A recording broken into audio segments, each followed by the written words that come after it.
air live at 9 p.m. Eastern Standard Time.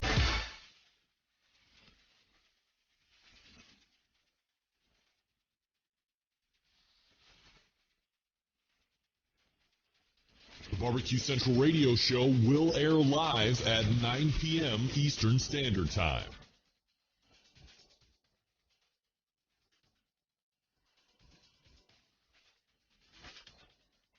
The Barbecue Central Radio Show will air live at 9 p.m. Eastern Standard Time.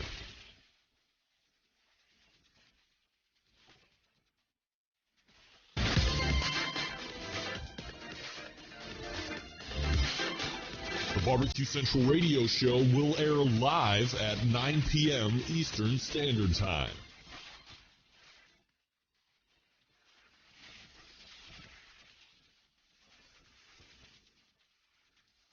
The Barbecue Central Radio Show will air live at 9 p.m. Eastern Standard Time.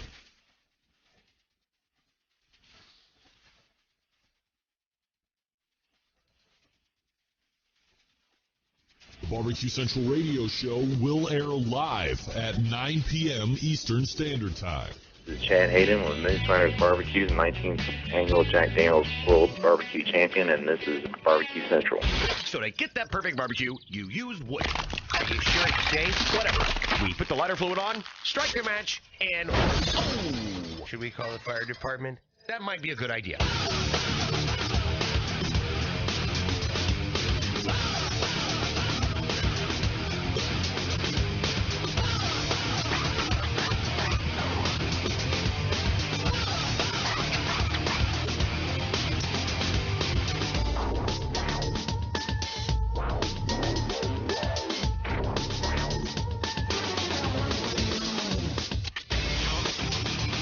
All right, good evening, and welcome to the really big Barbecue Central show. This is the show that talks about all things important to the world of barbecue and grilling, and we're broadcasting live and direct from the Rock and Roll Hall of Fame city of Cleveland, Ohio. It is the barbecue capital of the North Coast. I'm your program host, Greg Rempe. Happy to have you aboard here on your Tuesday. If you want to jump in on the show tonight, more than happy to have you. It's a phone call, 216-220-0966. You can also email the show, greg@thebbqcentralshow.com. Anything else you want to find out about the show can be found at the main website. And here's what's happening in case you didn't get the newsletter a little earlier today. Coming up at the 9:14 and 10:14 slots. The second Tuesday of the month brings the second Tuesday of the month regular guest, the creator of AmazingRibs.com, author of a New York Times best-selling book, I might add, Meathead Goldwyn, joining us for not one but two segments, as he always does.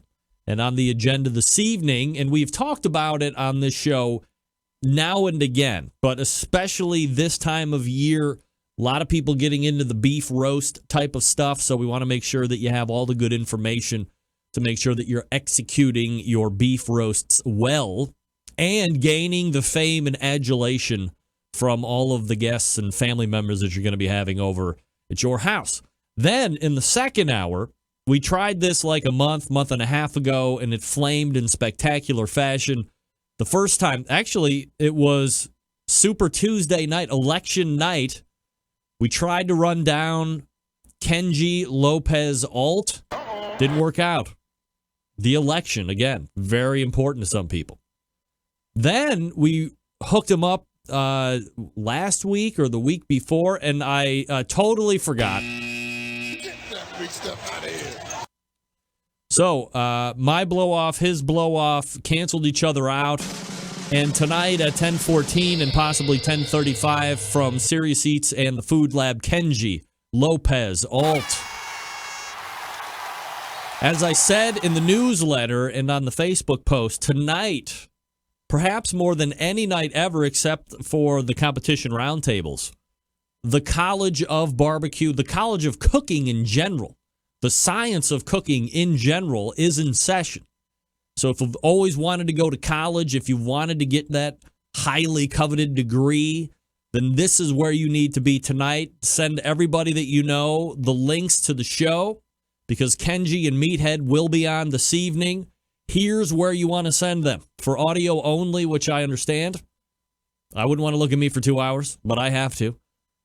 My website is a place to go, thebbqcentralshow.com, and then click on the Listen Live or Live Now button. It's huge. It's red. It's right at the top of the screen. You can't miss it.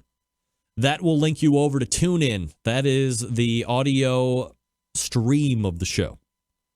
If you want to watch it, you can do it a couple different places. You can go to the longtime syndication partner of this show, Outdoor Cooking Channel, outdoorcookingchannel.com/watch-now. We had a little bit of a hiccup with that last week. I'm not sure exactly what the problem was, but I went back through, checked everything. Of course, we are now running under the new Tower of Power for the second week in a row, and I'll get to that here in a second. But I had to go back through the old computer, looked at some settings. There might have been one or two things missing that I didn't think were actually going to be errors, because I never got an error message last week that the show wasn't transmitting to Outdoor Cooking Channel.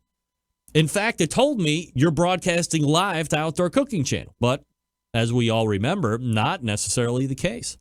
But I've tested and retested over the course of the week, and here we are back again on Outdoor Cooking Channel. I'm very excited about that. Now you can watch me and take part in the chat and not have to jockey back and forth to Facebook, although Facebook has been one of the biggest jumps as far as live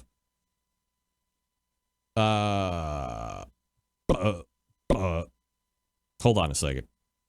Got to check this out. Really? Sorry about that. Could it be? That might fix it. So anyway, I checked and rechecked, and here we are. We're back live, local, late breaking. Facebook has really increased the number of live viewers because I think, look, I understand this show might not be on your radar Tuesday at 9 o'clock. You want to remember it, but you don't remember it because you have a life and you have some things happening and all this other stuff. But when you see it in the Facebook feed, a lot of people like to jump on, which I really like. So, hey, get it on Facebook if you want to as well. Follow me on Facebook, /Greg.Rempe. That's where you get the live one. Very nice. So, also on Roku, if you have IP television, go to the App Store, look for Outdoor Cooking Channel, and download it, and off you go. Off you go. All right. Here. Who's calling in already? 478. I rarely take calls in the first hour. I might as well go. If somebody's calling in, then perhaps something is not good. Area code 478, name and where you're calling from. Dublin, Georgia. Hi, Dublin, Georgia. You're live on the air. Hey, man, what's going on? You tell me. Well, I've seen a bunch of people on the TV show Smoke. They put their Boston butts and they cut their money muscles up, trim them up nice, and they trim them up and put them up in the pan. Is it better to cook them in the pan or just straight on the grill? What do you think? For competition? Yeah, for competition. So you slice your money muscle, and I always just cook mine straight on the grate. Yeah, I mean that's what I do. I know a lot of competition guys use the pans, but I don't have a percentage on that. But that's something that we can fish out during the show. If you're going to watch, maybe we can get some feedback in the Insta chat, and I can ask some of the pit masters that I'll have on tonight. That's right. What time are you going on? I'm on right now. What are you talking about? Hence live on the air. That's right. Oh, you're live on Facebook right now. Right now on Facebook, on Roku, on Outdoor Cooking Channel, you name it. Here I go. That's cool, man. I was just curious about that, because we're about to cook 50 Boston butts next weekend, but there's no way we can. Oh, I would cook as many of those in a pan as possible. That's going to be a considerable mess in the grill, though. Oh yeah, last year it caught fire. Yeah, I would not want that. I would not want that. Pan it and then no fire. No fire's better than fire.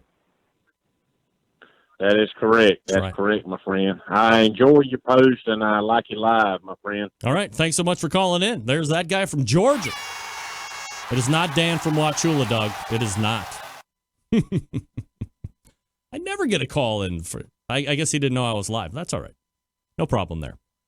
That call completely shot the open segment right in the butt. So let me first say this.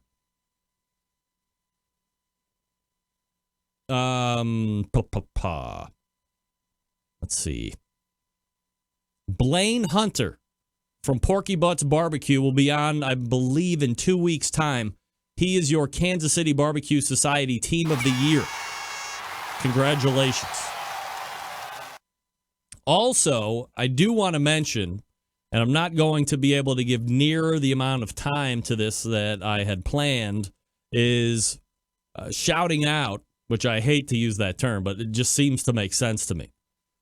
Darren and Sherry Worth from Iowa Smoky D's having, short of being the team of the year, because I believe under every circumstance they had zero interest in chasing that. Although they did 40 contests in 14 different states, they had 12 grand championships, one in FBA, one in IBCA, 10 in KCBS. 2 major championships, Sam's Club National and the American Royal Open. That was the second time they've done that. 12 reserve grand championships, 9 perfect 180 scores, 6 700-plus finishes, 2 of them 712-plus, and the list goes on. Perhaps we'll get more of that in the second hour. We'll see how it goes. Meathead Goldwyn coming up out of the break. Congratulations again to Darren and Sherry Worth. Iowa Smoky D's just on a great season. And Blaine Hunter from Porky Butts Barbecue, KCBS Team of the Year. He will be on in 2 weeks' time, as I said. All right, folks, let me talk to you quickly about the longest-running sponsor of the show, located in Warminster, Pennsylvania. The Barbecue Guru. Gang, if you've been thinking about automatic pit temperature control devices, this is the one for you. They started it all. Why are you going to buy from anybody else? I don't know. If you're not familiar with how these little beauties work, I'm not going to get into the minute detail, but imagine a product that allows you to set your pit temperature in one set, keeps it running at that temperature all the way through the cook. Sounds too good to be true? It's not. It's real life. You can take advantage of this technology right today. Because, like me, yes, maybe you're a busy working professional, or perhaps you're constantly on the run with kids doing errands, and quite frankly, you just don't have the time to set around in 10 pit temperatures. I get it. The Barbecue Guru allows you to throw on a pork butt or a brisket or a couple slabs of ribs, and you're off to do whatever it is you need to get done, and the Guru maintains that pit temperature you set it at. Number of different models to choose from. We all know that. The top of the line, the one that is very popular on the competition circuit, the CyberQ Wi-Fi, generating its own Wi-Fi signal. However, can also hook up to home networks, has the ability to run 2 separate pits. You have, I believe, up to 4 internal monitors of your meat as well. So you can hook up your smart device, whatever that is, or a computer, anything Wi-Fi related. And then you can monitor your pit temperatures. If you're going too low or too high, you can ramp up, ramp down accordingly. And you can see where your meat temperature internally is. It's great. Now, the opposite side of the spectrum here is the Party Q. This is a self-contained model. It runs on AA batteries. It's a cruise control for your pit. You don't have internal meat temperature thermometers here, but you can set your pit temperature and off it goes in 5-degree increments. Very easy to use, very inexpensive. If you want that gateway drug into automatic pit temperature control technology, the Party Q, aptly named, is the one you might want to check out. Here's what you do. Head on over to the BBQ Guru, check out their products, and if you have any questions, don't guess, call them. 800-288-GURU, that's 800-288-GURU. They'll make sure you're outfitted with exactly what you need to get you up and running right out of the box. 800-288-GURU or thebbqguru.com. The Barbecue Guru continues to be a breakthrough in barbecue technology. All right. Meathead Goldwyn, yes. Coming up out of the break. Stick around, be right back.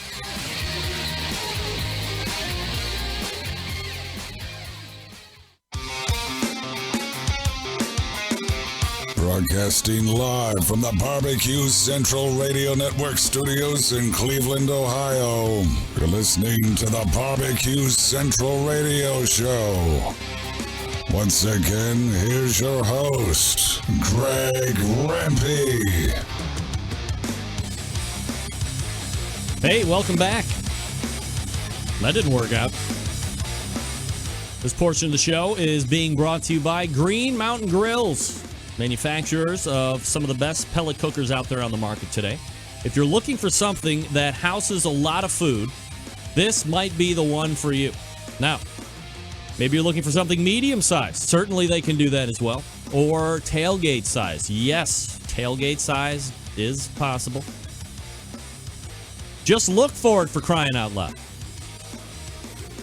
GreenMountainGrills.com is the place you want to go. That's GreenMountainGrills.com.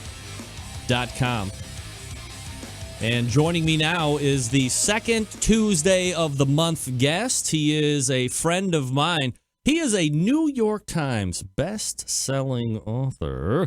He is a Amazon.com Top 10 2016 Book of the Year and the creator of AmazingRibs.com. Meathead Goldwyn is here, and he's got his Johnny Rockets hat on. What's up, Meathead? That's my butcher's hat, dude. Oh, that's right. a butcher hat. Butcher hat, of course. You know me. I love the fast food burgers, so I go right to Johnny Rockets. You know, I have never eaten at a Johnny Rockets. I am due. It's not life-changing, if I'm being honest, but it's there's aesthetics, there's nostalgia of a time where, of course that was way before my time, but, I like to go in there and see what it might have been in the 1950s or whatever that was, like Joni and Chachi. I look a bit like Afghan. Yeah? Are we going to be talking horse barbecue tonight or what? All right, maybe not. Well, we were going to talk about beef roast. That's right. And other holiday roasts. So I thought I'd wear my butcher's hat. Meathead, let me ask you something. Let me diverge since I brought up horse meat. Would you be averse to... I did a pitcast, I think 2 weeks ago on horse meat. And I'm just wondering, as a perfectly suitable source of meat, do you have any high-level thoughts on horse meat and if we should really kind of get that going? People are very against it. Yeah, actually, it was banned for a while. One of the few... Still banned? One of the few horse slaughterhouses was here in Illinois, not far from me, and they've actually made it legal again. It was a way to deal with older animals, and instead of killing them and then throwing them in the garbage heap, they were able to get meat out of it, and they were sending it to homeless shelters. Although, there are places in Europe where it is enjoyed and beloved, and I've had it. I've had it grilled well. It's tasty. It's nothing spectacular. I've ridden horses and enjoyed them, and it'd be kind of like eating dog meat. And I got my girl Reese right here. Would it really be like eating dog meat? I mean, why does a cow not get a pass, or a goat, or a sheep, or a hog? I don't get it. Looked in the eyes of a cow? I mean, those are right. just so docile, tender, delicious, and succulent. Oh, we're not talking about the same thing. Yeah, I mean, I think it's one of the most bizarre. You have a perfectly good outlet for more meat because, red meat is an endless supply, of course. You have a perfectly good outlet for potentially bringing a new meat into the market in horse, and everybody wants to be like, hey, it's Mr. Ed, or it's somehow the horse has made it to the cat and the dog side of the fence, and everybody else is ready to eat. It's bizarre. And, they say pigs are smarter than dogs. Yeah. There's a lot of talk, serious talk, among people who are concerned about our food supply. The population continues to grow. Yeah. About insects as a serious supply of protein. I have never played with cooking insects. I have read recipes for it.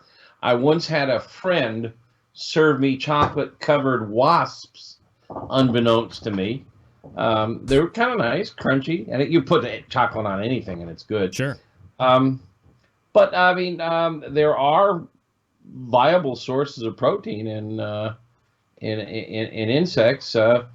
Locusts, grasshoppers is supposed to be really tasty. I'm game for anything. I'll eat anything. I'm no detective. I'm no detective, but I might smell AmazingInsects.com. Watch out! The next big windfall for Meathead.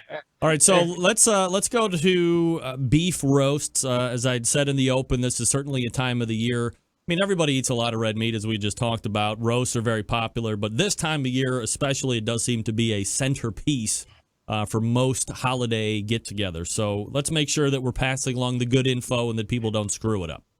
Well, before we dive in, I want to just echo your comments on Smokey D's and Darren and the Worths. Those guys just know how to cook. They competed in an event in Northern Illinois, last spring. And I happened to be hanging out with them, and they were kind enough to let me taste all their meats. And they were just breathtaking. I've judged, and every single one of their meats, I walked back after I tasted it, and I said, I don't see how you can't win best in class with this. And son of a gun, he scored a perfect 180 and won grand championship. Then it was a back-to-back event. The second day, he won grand championship. The second day, this guy knows how to cook. He has really thought his way through it. And we know that the judging procedure is flawed. It's badly flawed. And, it really is in so many ways a grab bag, But on the other hand, when you see guys like Iowa Smokey D's and float to the top week after week, they are on to something. He's figured something out. He has figured something out. Yeah, they really are good. And I don't know if he offers classes, but if he does, I'd encourage everyone to go. I have not been to his restaurants yet, and they're not far. I really want to go. This guy is just phenomenal. Something else that came up, you're talking about Kenji. Is he coming on after me? 10:14 tonight. This guy, if your readers, your listeners don't know Kenji Lopez-Alt, he wrote the foreword to my book. Yes. He is the managing editor of Serious Eats, which is a brilliant website. He's a great writer and a good photographer. And his book, The Food Lab, is the first book that has bumped Julia Child to like number 2 on my bookshelf. His book, The Food Lab, is required reading. And he wrote it mostly living in an apartment in New York City. So there's almost no grilling. And a lot of people who are into cooking seriously sent me pictures on Facebook of his book and my book side by side as companions, because he approaches food in a similar way to me, only he's smarter than I am, funnier than I am, better looking than I am, and really, he's an MIT guy. He used to be a restaurant chef, and he worked for Cooks Illustrated, so he's a better cook than I am. So if you guys are into cooking, this is a guy to start paying attention to if you haven't stumbled into him. He really knows his stuff, and you're very lucky to have him on. He's a lot of fun too. He's a witty fellow. Oh, we're going to be going after some very, pardon the pun, hot topics, and sous vide barbecue was going to be high ranking on the list. So we're going to be talking about that. Yeah, we talked about sous vide, you and I, a few weeks ago, and I'll be curious to hear what he has to say about the subject, because it really, the two, I call it water and fire. The two just are made for each other, and I think a lot of us are going to be playing with that over the next year or two. A couple of tidbits of news from AmazingRibs.com before we dive into beef. We just today published a salt conversion calculator. It's pretty cool. If you enter like 1 unit of table salt, it converts that into kosher salt, pickling salt, Morton's kosher salt, Crystal kosher salt, which is different volume, Windsor kosher salt, just all the different salts, it converts them. So if you encounter a recipe that calls for sea salt and you don't have any, and you want to know how much kosher salt that is, this is a calculator. Just enter it, boom, it does the calculation for you. Real piece of cake. We just put it up on our salt page, and I'll also we have a whole page. If you haven't discovered, we have a whole page of every cooking conversion you could ever think of. And it also does metric and so on, some calculators. So we'll have that up there shortly. And we also published just a couple of weeks ago a curing calculator. So if you're using my bacon recipe or the ham recipe or the corned beef recipe, and you want to make more or less, this calculator will help you calculate the proper quantity of prog powder number 1, which is nitrite, and water, and so on. So we've put up 2 new JavaScript calculators that are really kind of cool and really worthwhile. And the last thing, I know John Dawson is in the audience. With his help and a bunch of other folks who are serious into the pit barrel cooker, we just put up a whole page devoted to the pit barrel cooker with tips and technique and fun stuff on that. So we just did that all in the past couple of days. Wow. Busy stuff. Yeah. So, beef roast. Where do we start? Throw up that first picture. All right. You know I got it. I know you do. All right, here we go. I shouldn't say throw up. No. Put up. Look at that. We've done it. Success. Replicate this, and everybody's happy. Good night, everybody. Thanks for coming. Wow, look at it. There is Sanity Claus in the background, drooling on his beard. Yeah. You know, it's funny. I mean, to me, that is just absolutely spectacular and gorgeous. And it's funny. When we promote, come to this page and read about cooking beef roasts, and people often look at that and they're disgusted. They just, why didn't you kill it first? You know, I mean, people in your audience have heard me say this, but I can't say it enough. It ain't blood. Right. It's pink water. It's water that's turned pink by myoglobin, a protein. And every time you call it blood, Clarence, a bell rings, and somewhere in Indiana, a teenager becomes a vegan. Never! So stop calling it blood. Oh, my God. That's a medium rare, 130 degree beef roast. And I have a particular way to go about it. Everybody has their own preferences. And unfortunately, they're wrong. No, I can't say that. There are a million different ways to cook roast. But one of the things I like to do is I like to get the bone out. Let's slide on down to the next picture. This is what we're trying to combat. Uh-huh. You see this a lot in beef roast. Now, that's going to be a delicious beef roast. But you can see we have like a ½ inch to an inch of well-done beef on the exterior. Yeah. And there is not, in the previous picture, you've seen none of that. And the trick is to have none of that. So, next picture. Okay, step 1. That's my girl, Reese. Reese just had her teeth brushed today. She's sitting here next to me groaning. She's not feeling too good. And behind her is Ivy. Hopefully not poison. We're dog people. They're thinking, oh, please. But I take that bone slab off. First of all, that's a meal right there. There's plenty of meat in between those bones. And that's a great meal. Or you throw that in a stock pot and you can make the most incredible beef stock. But that bone slab is going to alter the heating properties of the meat. It's acting like a heat shield on the space shuttle. It's going to block heat. It reflects heat. And keep in mind now that those rib bones, think about it. You eat them. They're a quarter inch or so of calcium. And then the center is filled with marrow, which has got a lot of fat and all the cells that create blood. That's where blood is made. And it's also like a honeycomb. It's almost like styrofoam. So it really is a good insulator. And one of the tricks to getting a perfectly evenly cooked roast is to get rid of anything that blocks the heat, so it heats evenly throughout. You know, the old song about closer to the bone, the sweeter the meat. Right. That's an old song. Maybe a lot of folks in your audience never heard it. But that's because closer to the bone, the meat doesn't cook as well as it does on the other sides. So I'm going to take that off right from the get-go, and I'm going to just save that for a meal of smoked beef rib, or I'm going to make a stock out of that, or I can use it for a gravy for this roast. Okay, next picture.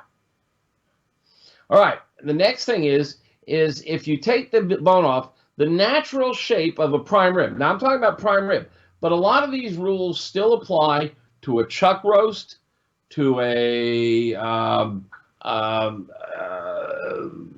what do you call it, a tenderloin? Yes. And for that matter, to a pork roast. You want to get it round. You know how when you make a lasagna or something in a pan, in the corners, it's crusty and crunchy, and Yes. sometimes I like that the love best. It. Love it. That's where the cheese gets melted most. That's because in the corner, it's going to get heat from two sides. The same thing happens when you have an oblong roast, which is the natural shape for prime rib. But if you cinch it up with twine and make it into a cylinder, then you're going to get heat entering it from all sides and entering it evenly. So after I get rid of the bone, I trim off a lot of the fat. Now, we've talked about this, but there's a ton of, I mean, you're buying, that's an expensive cut of meat. And let me see the next slide. I think the next slide is the one I'm looking for. No, one more. One more. We're going to have to come back for these, Greg. Oh, shit. Next. Next. Oh. Next. Where's that one of a trimming and everything? With all the trimmings. Did we skip any? There it is. There we go. That's the one. Okay. So here we go. Up in the white pan there is the rib slab. And then down here is all the fat that I've trimmed up. I'm just helping out. No, that's great. I love it. You crack me up, dude. And then there's the meat. And there's two muscles there. We'll talk about those in a minute. But you can trim almost 25% of the weight off in fat. Now, we all know fat is flavor, but it's not flavor on the outside. It doesn't penetrate. And you can prove this yourself. I've done this. You can just take a piece of beef and cut a little hole in it and fill it with olive oil and walk away. When you come back, it's all still there. Hour, 10 hours. Beef is 70% water. Fat is oil. Oil and water don't mix. That fat on the outside of the meat can't get inside, can't moisten the meat, can't penetrate the meat, and the meat is already saturated. There's no room for anything else in there. So you get rid of the fat because you're going to put your spice rub on the outside of that meat. Right. And you want it on the meat, on the muscle. If you put it on a big, thick layer of fat, the first thing your guests are going to do is they're going to trim off this big layer of fat, and there go all your spices. So trim off as much of the fat, and you can save that. Use it for the next time you're making burgers. You know, I mean, ground chuck is usually around 20% fat, but sometimes it's less. And if you want to go nuts and make it 30% fat, it doesn't hurt. So save that for making ground beef, or you can even throw that in with the bones for making the stock. But get it off the muscle. Now, I don't know which way to go. I want to show the two tubes of meat side by side. Next, there we go. Okay, so if you're looking at the front end of the rib primal, up towards the shoulder, up towards the chuck, you have this two muscle structure, the eye of the ribeye and the rib cap. And the eye of the ribeye is, you know, a very attractive piece of meat, but the rib cap is really amazing. It's heavily marbled. It's a lot like Wagyu or Kobe beef. and it's easy to get off of there. There's this thick layer of fat. And if you think of last time you ate a ribeye steak, there's this big thick layer of fat, and the rib cap sits out there, and it gets overcooked every time. It goes well done, and the center of the ribeye is fine. You can actually peel this off. Here we have two hunks. On the one on the left, the rib cap is still on there, and you can cook it like that. You can see the big chunk of fat in the center, and or you can peel it off. Depends on how many people you're feeding. I try to peel it off, because if I peel that off, I now have a steak that's a lot like, it looks a lot like a big salmon fillet. It's kind of about 4 or 5 inches wide on one end, and it tapers to 4 or 5 inches wide on one end, and it tapers to about 2 or 3 inches on the other end, and it's maybe an inch or two thick, and it tapers down to about a ½ inch on the other end. So it looks like a salmon fillet. But this is just unbelievably good steak, and you can hot grill this thing just like you might a thin steak, and it's like Wagyu. It really is. It's unbelievable. Even on a cheap ribeye, it's phenomenal. I think it's the best muscle. That's the spinalis dorsi. The eye of the ribeye is the longissimus dorsi, and it's analogous to the loin. That is the loin meat. The same thing as on a pork. That's the loin meat, the muscle that runs along the spine, and it's just absolutely delicious. Now, the fat within the meat is what melts and gives it flavor, not the fat on top of the meat. So that's why we peel it off. And so what I'll often do is cook the one on the right. I'll peel that spinalis or the rib cap off. I'll save that for another meal. I've already taken the slab of ribs off. I save that for another meal. And now I'm going to cook for my guests just the eye of the ribeye. It's going to be fabulous. They're going to love it. There's going to be minimal fat for them to trim. And I'm going to try to get it perfectly cooked edge to edge with no well done. Okay? All right, now. So let's hold that thought, because we're going to have to take a quick break here, and then we'll get back to the meat talk. Hey, Bill.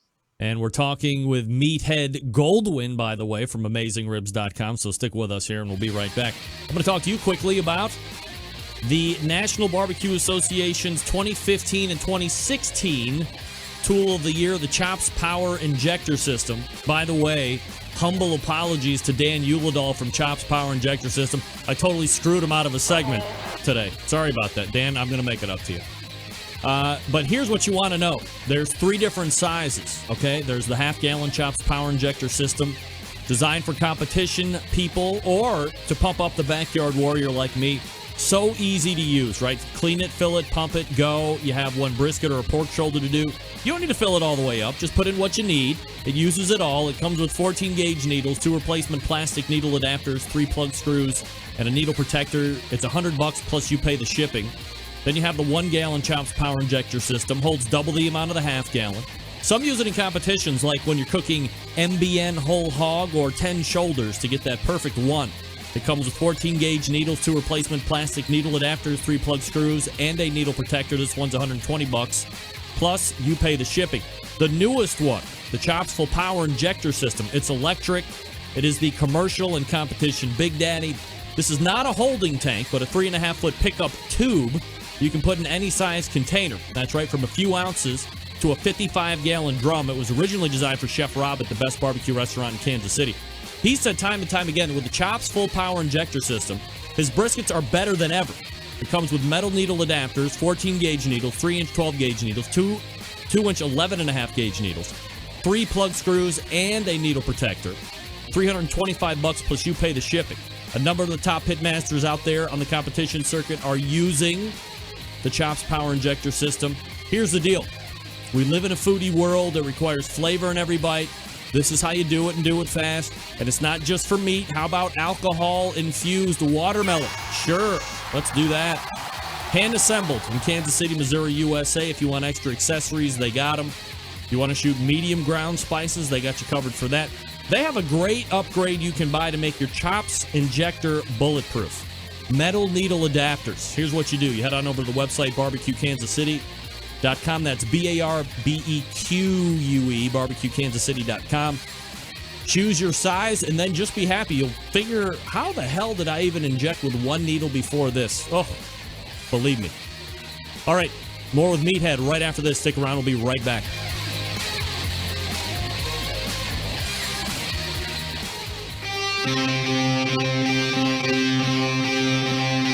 Get in the smoke. Call 877-448-0433 to get on the air. Now, here's your host, Greg Rempe. All right. We are back, and we are brought to you this segment by CookingPellets.com, your number one source for quality wood pellets to drive all of your pellet-driven cookers. Visit CookingPellets.com or Amazon.com. Download the free CookingPellets.com app to be alerted for great shipping rates. Good folks over at CookingPellets.com. All right, Meathead, we are talking about beef roasts, and we've perhaps peeled off the cap, and maybe we're just messing around with the tenderloin part. So where are we going from here? All right, well, just to be precise. Yeah. Not the tenderloin. Tenderloin is a separate muscle. The eye. That's the loin. The loin, yes. Loin and tenderloin are different muscles. Correct. And I know you know this, but it's easy, a mistake. A lot of people make it. The tenderloin lies inside the rib bones. The loin lies outside the rib bones. And the tenderloin has very little marbling usually. It's the tenderest meat on the animal. But it's not my favorite. I mean, it's very, very popular. I just don't think it has the flavor of the ribeye, which has more marbling and more fat, therefore, and more flavor. But what we've done here, I noticed that Dawson commented on this, is we've made this prime rib now by the butchering process. We've made it into something like a tenderloin in that we've got very little fat on the outside, and we removed that rib cap and saved it later. And he suggests a roulade, which is to roll it up. And you can even put a seasoning or a stuffing inside, which is nice. There's a potential issue because if the outside of the rib cap has been contaminated and you roll it up and you only cook it to 130, you possibly have a minor contamination risk. Not if you do sous vide with it. But I just want to grill it hot and fast, flat, and like I might a flank steak, and then there's no risk of contamination. Sure. But I'm noticing Anna Lee is in your audience. I don't know her, Anna Lee Kelso. She says that they sell rib cap. It's a Nella. I'm guessing she's a meat purveyor. She's with Snake River Farms. It's a Nella Kelso. Oh my God, Snake River Farms. Anella. Yes. Everybody loves Snake River Farms. Of course. I have bought several Christmas roasts from them. Okay, so they sell the rib cap, and I know that. I've seen it in their catalog, and that's very cool because it's a really nice muscle. Okay, what's the next slide? All right, I'll show you. Oh, yeah. This is it's a roasting pan. Maybe you've heard me rail against these things. They're really expensive. That's a Calphalon roasting pan. Yes. And I just hate these things. For beef roasts, for pork roasts, for turkeys. What happens is, let's see the next one, the illustration. There it is. That's what it looks like on the left side. So you've got the roast sitting on this V-shaped rack, sitting in this pan. And it's usually above water or vegetables. You put vegetables, right. But there's something cool underneath. So even though it may be hot up top, underneath could be 75 or 100 degrees cooler. So it's going to cook faster on the top than it is on the bottom. Now you can mediate this by rotating it. But what I would rather you do, and if you're cooking it on a grill or on a smoker, there's no problem whatsoever because you lift it up. If you're cooking it indoors, you can put it on the top rack and then just put your drip pan down on the second or third rack. Spread some foil underneath to catch any spatters. But this is the way to get it cooked more evenly is get it out of the roasting pan. These roasting pans, that's why your Thanksgiving turkey is pale and flabby underneath. Get it the heck up out of the roasting pan, like in the third picture, and you're going to get even heat all around. And now we've made this round tube, so we'll cook it round. We're going to cook it evenly on all sides. Okay, next slide. And the next thing is your temperature. There's a whole lot of recipes that tell you to start out at a high temperature, 450, 500, to sear the exterior, and then turn it down and cook it at 300, 325. I don't think I need to spend any time talking about the benefits of reverse sear here. We know that if you cook low and slow, the meat is resistant to heat traveling through it. It's 20% water. Heat doesn't travel through the water at the same rate it does through air. If you pound the outside of the meat with high temperature, it loads up the outside of the meat with energy, and then it takes its sweet time working its way down to the center. And what happens is the outside of the meat works like a capacitor. It builds up energy, and that's how you get that inch layer of gray. What we're trying to avoid is the roast that is dark brown on the outside. We love that.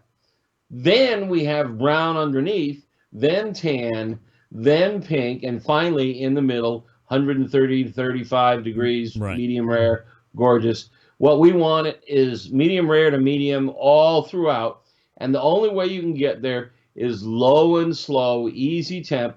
You either turn it down to 225 and you roast it at a low temperature and sear it at the end of the cook, either right over a hot flame or under the broiler or in a hot pan, and you've got your even cooking. So I want you to cook at low temp, and you're going to get more even color.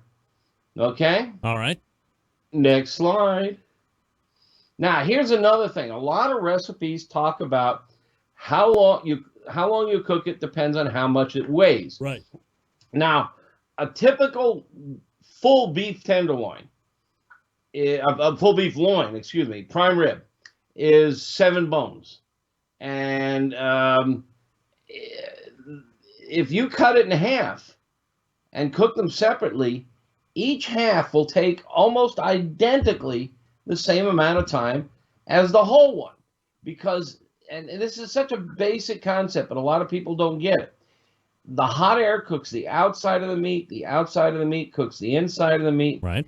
And so a 10-inch long, 4-inch thick beef roast will take the same amount of time to cook as an 8-inch long or a 5-inch long. Now, if you go down to 3-inch long, you'll notice it's 4-inch thick, so the narrowest diameter is now 3 inches. That will cook faster. But the other three, the top three, will cook in the same amount of time.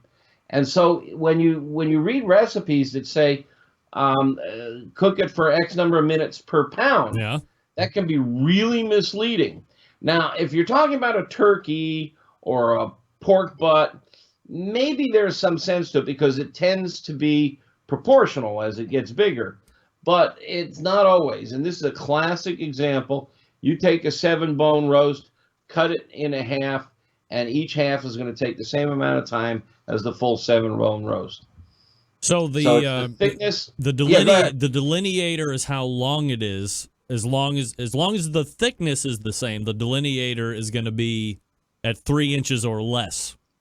Well, no, the delineator is how thick it is. If it's all the same thickness, it cooks at the same rate. The answer is you cook with a thermometer, not a clock. Yeah, right. When the recipe says X number of minutes per pound, run. Meathead. And I just read a recipe from a website that's really well known, really popular, really smart, and they did the same thing. And newspapers, I mean, when are they going to start telling people to use thermometers? It's just absolutely maddening. Go to AmazingRibs.com, find our thermometer page, and look at the new Smoke? Fireboard. Fireboard. Is what Okay. it's called. Yeah. Very cool, new. The meter is about the size of a pack of cigarettes. It takes 6 probes. Thermocouples, not thermistors, and they're submersible. You can wash them, and they won't short out like the Mavericks do. We've begun testing it. They say it's good down to 32. I've taken it well down under 10 degrees. So have others on my team. It's pretty impressive, and the best thing is it sends the data to your smartphone and your computer. It's Wi-Fi connected right out of the box and Bluetooth connected right out of the box. And if you lose your Wi-Fi connection, it'll remember all this. It charts it, and you can export the data to an Excel table, to CSV files. I mean, the charts are really nice. And when you look at a graph of how your cook went, you really learn something about your cook. I mean, it's a great way to debunk the old "if you're looking, you ain't cooking" law, because when you're watching the meat go up, and you lift the lid, and the air temp dives, but the meat temp doesn't. There goes the old myth. This is a really great new tool. It's not cheap. It's $189. We gave one away last week. You what? I've already had the guy on the show. Of course, Ted Conrad. Yeah, Ted Conrad. Yeah, good buddy. Yeah. Yeah, he called me up when he was still in design phase, and I've been thinking to myself, well, he's got a pretty ambitious idea. I don't know if it's going to happen. This is a nice product. There you go. All right. And we tested it. Don't forget, I have a electrical engineer, Bill McGrath, who tests thermometers. He's got special equipment, checks the accuracy of the reading, checks how fast it takes to measure. So our numbers verify their numbers. And in fact, our numbers show that it will cook at a much lower temp than they rate it at. Wow. So, all right. We got about 3 minutes left, so give me some finishing thoughts here on beef roast. All right, well, let's see. We got any more slides left? No. Oh, well, that's then a nice crust. You can use whatever you want. A couple of folks in the chat room were talking about smoking it. A little smoke is nice. I just am not a huge fan of a lot of smoke on a beef roast. I love it on, brisket and the ribs and stuff. A little smoke, not too much for me. That's just my taste. I like herbs. I have a rub that I call Mrs. O'Leary's rub. It's a blend of herbs and spices. It seems to work pretty well. You want to get plenty of salt on the exterior the night before, because salt will penetrate. All the other stuff will not. Get that salt on early. If you want to have some fun, you can take the ribs and the fat and make a beef stock, throw in some onions, carrots, celery, and that's your gravy. Fantastic. You want to play sous vide games? Throw it in a sous vide bag, cook it for about 12 hours, then throw it on a grill. Let me ask you something. If you had a really big prime rib and you were going to sous vide, let's say to 130 degrees, is there an issue of long-term above 40, under 140 contamination, ickiness type of an issue? No, that's one of the beauties of sous vide. All right. Is the bugs, as near as we know, bugs start dying at around 130. Well, that's medium rare. So if you peg it for 130 to 135, 135 is a very nice temperature for a beef roast. You'll start killing bugs, but it takes a long time. So 6, 8, 12 hours in a sous vide bag, you're killing bugs and you're tenderizing. You do lose some water. That bag does get some water in it, but that's a basis of a really good stock or a really good gravy. You end up really tender, and then you pull it out and throw it on a searing hot grill. I mean, a hibachi works. Yeah. Get it as close to the charcoal as you can, or in a hot pan, and then you can throw some smoke on it, and it doesn't take much. 10, 15 minutes of smoke, and you've got a really elegant flavor. You can find Meathead Goldwyn at AmazingRibs.com. All the information is being jam-packed there. He's got the Pitmasters Club as well that you can join for like $24 a year. It's great. It's fun and fantastic. Meathead, as always, I appreciate it. Yes, Ant? And we get a weekly podcast from... That's right. Me. Some guy in Cleveland. It's me. Yeah. I do it. You. Yeah. He does I don't know if you have never heard his weekly newscast. It's really cool. It's fun. It's very different than this show. Fast paced, a lot of news, and he does one weekly for the Pitmaster Club. It's pretty popular. Nice work. All right. So, like I say each and every month, well, I only say it December going into January. Merry Christmas, Happy Hanukkah, Happy New Year, all the good stuff. Everybody. Happy holidays, and we will talk to you in the new year, Meathead. I can't wait. Greg, this is always, I don't know how many years we've been talking, but this is always fun. Your audience is the best. Happy holidays to everyone, and we'll see you in 2017. Here we go.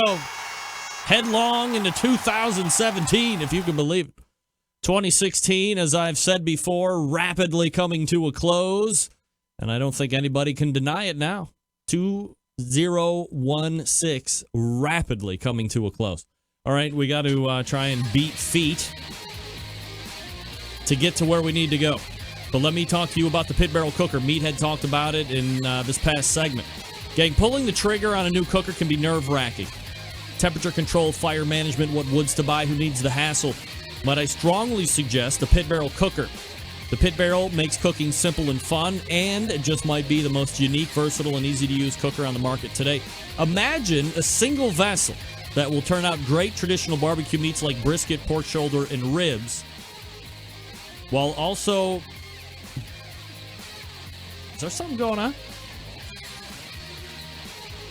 While also being able to turn out the high-temperature stuff like burgers, chicken wings, and dogs. Versatility is a revolutionary design that goes beyond traditional convection. Their hook-and-hang method places the food in the center of the heat, so it's acting like a stationary rotisserie. The result, great tasting, perfectly cooked meat each and every time. Not only is the pit barrel a fabulous cooking unit, it's aesthetically sexy as well. It's not only built to withstand heat, but thanks to its porcelain enamel finish, can withstand any type of weather. It's also extremely portable. It fits in the back of most vans, trucks, and SUVs, ready to go wherever you are. It's got all the accessories you want. The brand new, perfectly fitted charcoal chimney for the pit barrel cooker. You have the pit grips, removable ash pan, turkey hangers, hinged grill grates. Full line of accessories. They got new koozies coming up that look like little pit barrels. Best part, for $299, the pit barrel comes fully assembled, ready to cook on, ships for free. Not only does the cooker ship for free, but with so few returns, everything else ships free to the lower 48 continental states each and every day. No pro mode, no coupon code needed. Don't take my word for it. Ask the other guy, Meathead Goldwyn from AmazingRibs.com. Head on over to pitbarrelcooker.com, see what everybody's talking about. Be sure to check out their full collection of short how-to videos. Then pick up one or two for yourself. You'll thank me later, trust me.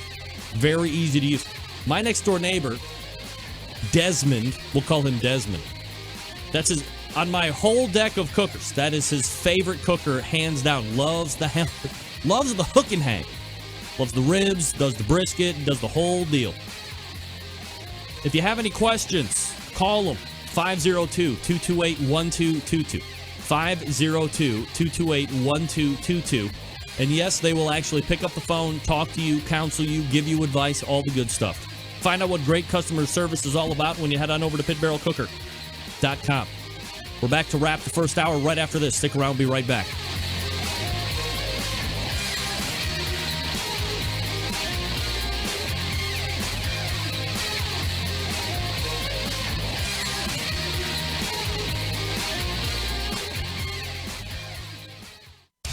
Big name interviews, advice on cooking brisket and ribs, and the only host willing to share his honest opinion on all things important in the world of barbecue. It's the Barbecue Central Show.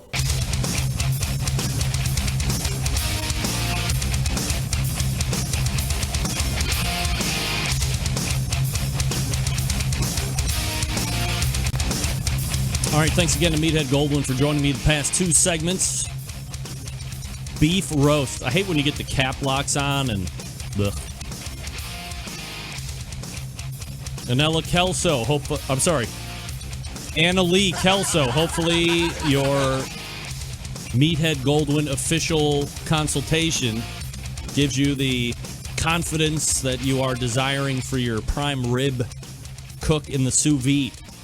I got to tell you, man, 2 years ago, sous vide was coming up, kind of making a name for itself, and I was like, flash in the pan. Guess what? Full-blown hysteria over sous vide. In all forms of cooking, by the way. Especially in the barbecue and grilling world. I'm surprised it has really taken off like this, to be honest. I'm very happy that I'm going to be talking about this sous vide stuff with Kenji Lopez-Alt. Meathead says he's a witty character. So we should have some fun banter back and forth in the second hour. Top of next hour, the giveaway. Athlete, porn star, Blues Hog giveaway. $65 retail. Dial in now. 216-220-0966. Stick around. We'll be right back. Athlete, porn star, next.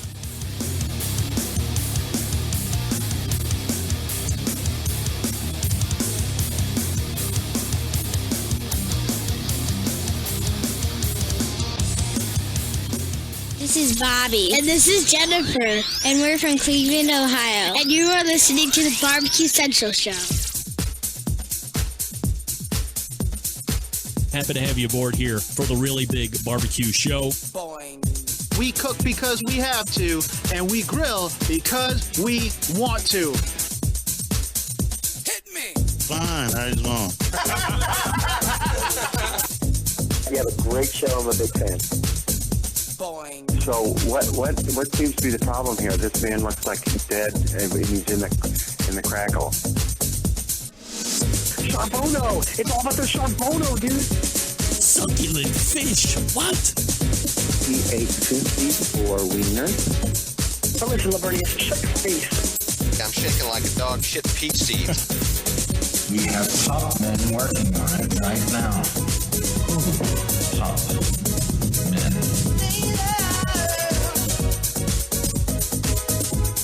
All right, just like that, we are into the second hour. Boom. Yeah. This is the Barbecue Central Show, and you have found it here. A show that talks weekly about the fun, sport, frivolity of barbecue and grilling. We broadcast right here from Cleveland, Ohio. Happy to have you aboard here. 216-220-0966 is the number to call. And you can email Greg at thebbqcentralshow.com. We're in the midst of porn star or athlete. You want to jump in? Let's do this. 216-220-0966. I'm going to give you a name. You tell me if it's a porn star or if it's an athlete. If you can get 3 out of 5, you get to win this spectacular Blues Hog gift pack giveaway. 1 jar each. Blues Hog original sauce, Tennessee red sauce, Smoky Mountain sauce, honey mustard sauce, and a jar of their Blues Hog dry rub seasoning. Hey-o! Notwithstanding that, you also get a bag of the Blues Hog Premium Natural Hardwood Lump Charcoal, coming in convenient 17 1/2 pound bags. That's right. That's right. $65 value. I'm sure there will be shipping on that as well. So let's just round it up to a straight $100. How about that? So let's get the game ready. Of course, we're all very excited that we're going to be playing Porn Star or Athlete. Yeah. All right, we it's Shamrockin'. Area code 407. Name and where you're calling from. It's Matt from Orlando. Matt from Orlando. All right, Matt. How are you tonight?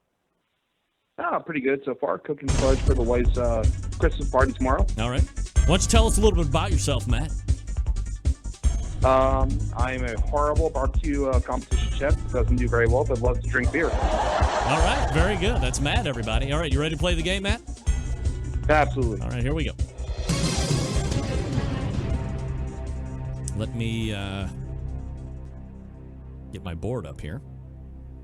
All right, and I'm going to ask you names. You tell me porn star or athlete. Very easy to do. 3 out of 5 gets you the Blues Hog pack. And the first name for Matt in Orlando, one of the happiest places on earth, is Faith Leon. Is Faith Leon an athlete or porn star? Porn star. All right. By the way, Matt, definitively saying Faith Leon is a porn star. It's potentially troubling. We go to the answer board. Faith Leon is porn star. It's you. Big fan, Matt? Big fan? I feel bad about getting that one right. Yeah, right. All right. As I said, the blessing of winning is also a curse for obvious reasons. Here we go. Next name for Matt. Olivia Wilder. Athlete or porn star? Athlete. Oh, jeez. We'll lock you in on athlete. Olivia Wilder is porn star. That's all right. We keep going. We got one on the plus side. We got one on the minus side for Matt in Orlando trying to win the Blues Hog prize pack. A lot of sauce. There's a rub. There's charcoal. You ever use their charcoal, Matt? Not the charcoal. I've used the sauce and rubs, though. You like that? Oh, the sauce and rubs are awesome. All right. Very good. All right, here we go. Next name for Matt. Karen Cockburn. Karen Cockburn. Athlete or porn star? Athlete. All right. Lock him in on athlete. Karen Cockburn, making her name athlete. All right. Karen Cockburn is a trampolinist, Matt. Did you know that? No? All right. All right, Matt. I don't want to bring up the suspense too much, but one more gets you the Blues Hog prize pack, so I have to ask. Are you excited? I'm ready for it. Okay. Here we go. Tell me, Matt, is Oliver Buff an athlete or a porn star? Porn star. All right.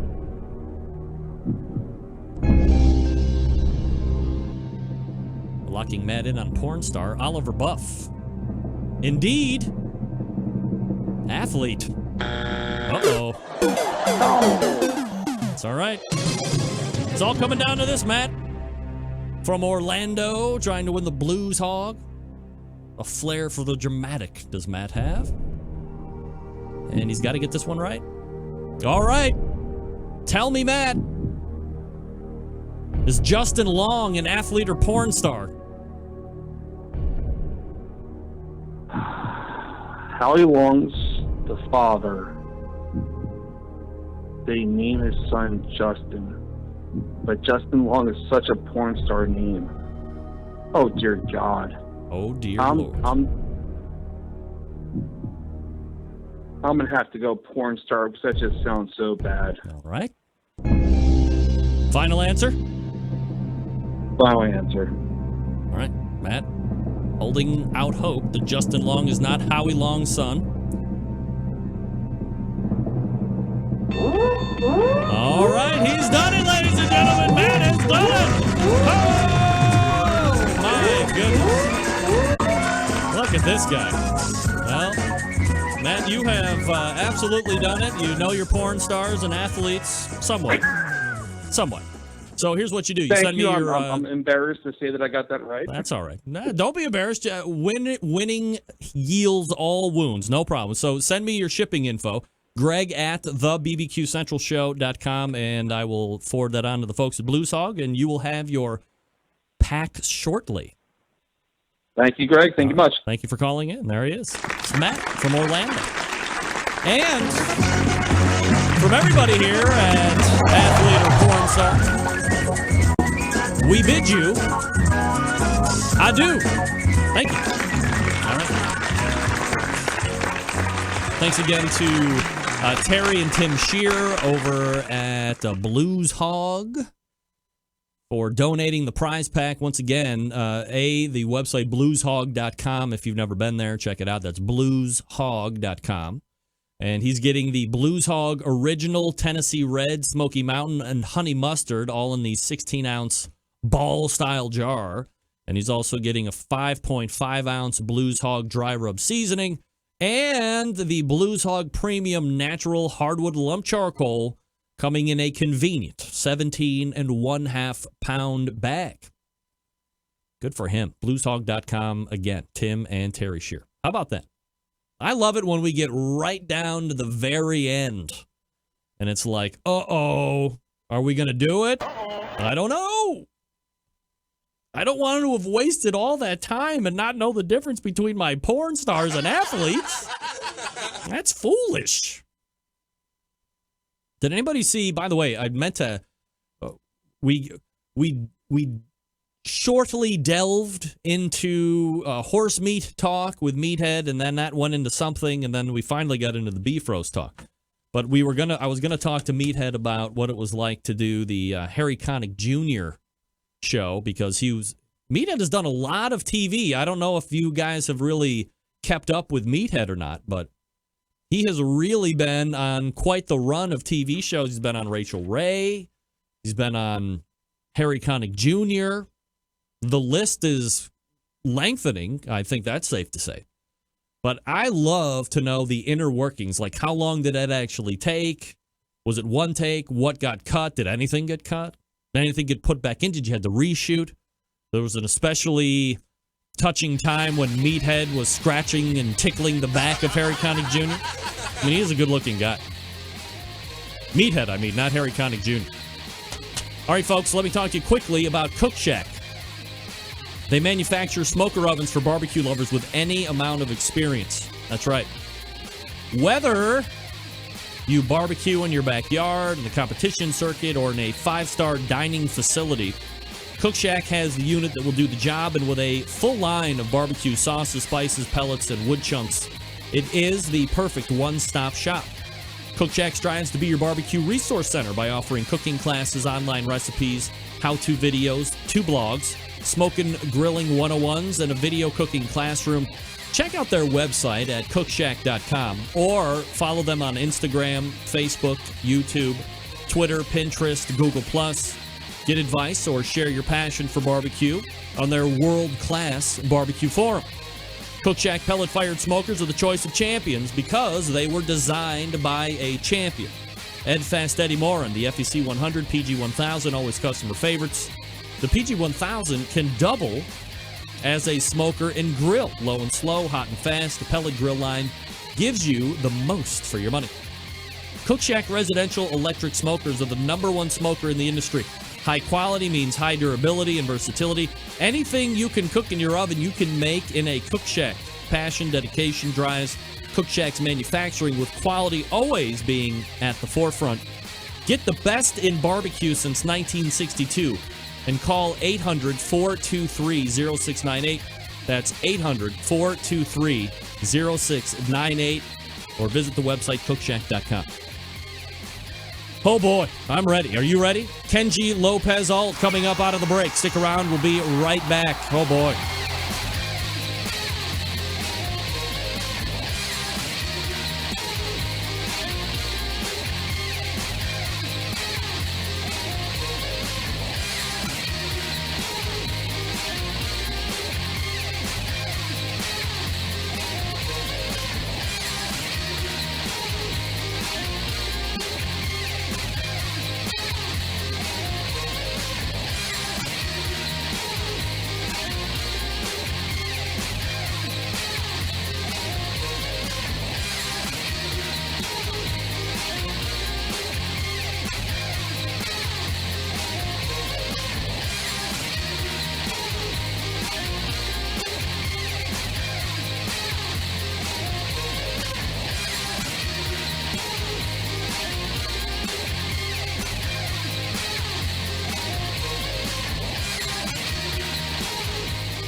Broadcasting live from the Barbecue Central Radio Network studios in Cleveland, Ohio.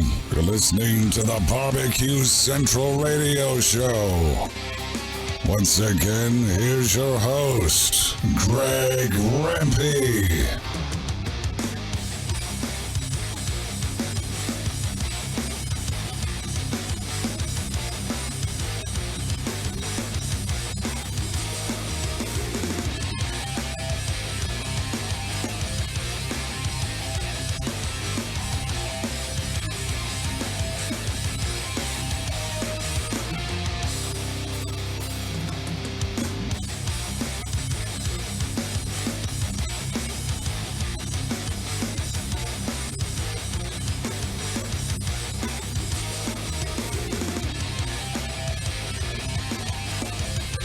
All right, we are back. Sorry about that. Got to get it right. All right, my first guest of the second hour. If you're a foodie, really needs no introduction, especially if you are just a foodie in general. He is a New York Times bestselling author, a James Beard-nominated columnist, the creator of the Food Lab, and the managing director of Serious Eats. Let's race to the hotline and welcome in first-timer to the show, and hopefully not last-timer, but that's on me. Kenji Lopez-Alt. Kenji, how are you, buddy? Kenji. Hello. Kenji. Uh-oh. Easy now. Easy now. No, everybody be cool. Everybody be cool. Hopefully he didn't think I meant 10:14 his time. I'm sure he did. We're good. We're good. Here we go. Try again. This time we'll go right have reached the voicemail box of 65027422254. Damn it. Kenji. Hey, how's it going? Hey-o! We've connected. We've done it. Yes, finally. My goodness. Well, through all fault of my own, we are certainly here together. And wow, I mean, what a pleasure to have you on the horn with me here this evening. And through brilliant talk-ups by in common friend Meathead Goldwyn, it's been a pleasure to kind of track you down here and get you locked in for a couple segments here tonight. So I guess, before we delve into some topics and debate and all that fun stuff, for the folks that don't know you, a little background about yourself and kind of how you started in the beginning and where you've ramped up. Yeah, you want me to say all that? Sure, go ahead. Okay, I'm Kenji Lopez-Alt. I'm the managing culinary director of SeriousEats.com and the author of the Food Lab, which is a column on Serious Eats, as well as a book that came out last year. And the whole concept of the Food Lab is that, I use science to try and explain sort of the ins and outs of home cooking, with the idea that once you understand the science behind cooking, it sort of empowers you to become a better cook in the kitchen. It's sort of like, it's demystifying the magic of cooking and putting you in control of what goes into the pan and what comes out. I think that, the more you know about how cooking works, the more personal cooking can be and the more you can control the outcome to suit your own tastes. So that's basically what I do. Kenji, from a background standpoint, growing up, were you somebody that was surrounded by a family that loved to cook? Everybody gathers around the kitchen and, you just kind of pick up and run with this, or does your love of food and then the science grow with you later? It was the other way around. Yeah. I was surrounded by a family that loved science. Science and math were sort of the things that we loved the most. I grew up watching Mr. Wizard. MacGyver was my favorite TV show. Yeah. My father was a scientist. My grandfather was a scientist. So I grew up with science. And then the cooking actually didn't come until much, much later, until college. I was actually, there was the summer after my sophomore year in college, I was looking for a non-academic job just because I'd spent a couple summers working in biology labs, and I wanted to find something that was, I wanted to basically spend the summer doing something non-academic, just take a break from it, because I wasn't sure that I wanted to continue with biology. And excuse me, getting over a little cold here, but I went around looking actually for a job as a waiter because I thought that would be a fun summer job. one of the restaurants I walked into, they asked if they said they had a prep cook who didn't show up that morning, that if I could hold the knife and I could work that afternoon, that I could have a job as a cook for the summer. So I said, okay, and I did it. And it turned out that I loved, basically everything about working in restaurant kitchens. I wasn't into food at all at that point. I was one of those people who would go to a restaurant and look at the menu and see, all right, well, this has fish, I don't want that. This has cabbage in it, I don't want that. And I would just go down the list and basically end up ordering like the steak every time. Just one of those boring people who couldn't order anything because I was not really interested in food. So my love of cooking is actually what got me into enjoying food. It was really after I started cooking and thinking to myself, it's actually like really cool what's going on. Cooking is a really fascinating thing. There's a lot of science in it. There's a lot of questions to be answered. And that's really sort of what got me interested in food in the first place. And so from there, I basically continued. I worked part-time in restaurants all through the rest of college, and then full-time in restaurants for about 5 years. And then from there went on to move on to the recipe development side, I worked at Cooks Illustrated magazine for a while, and then from there to Serious Eats.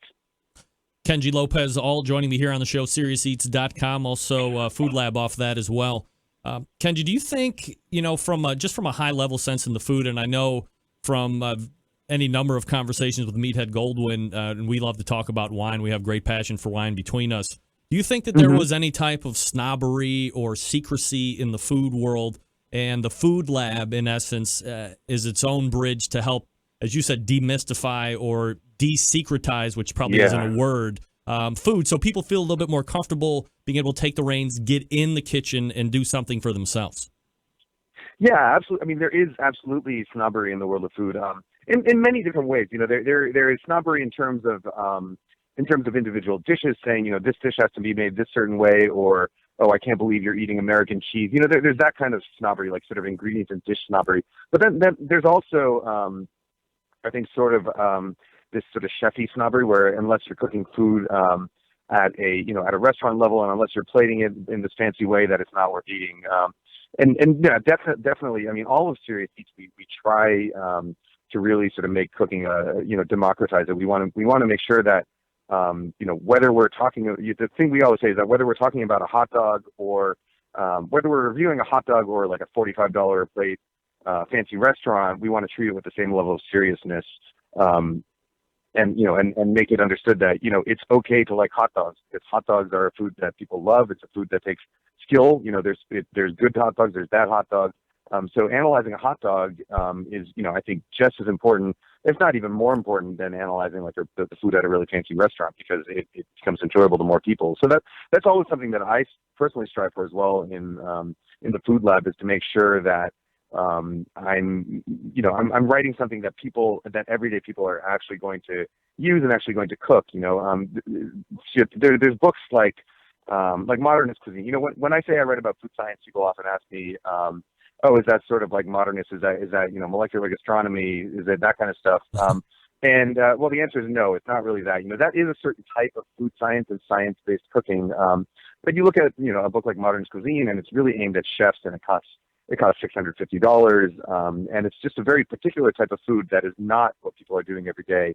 So what I try and do is sort of the flip side of that coin, is using the same sort of scientific rigor and same sort of understanding of how food works, but really trying to apply it to the things people eat every day, macaroni and cheese and hamburgers and chicken breasts, and, the foods that we all cook all the time. Because I think that's really the best way to connect with the most number of people, and to really, I hope have a positive effect on the most number of lives. Is that kind of the goal and the vision of Serious Eats as well?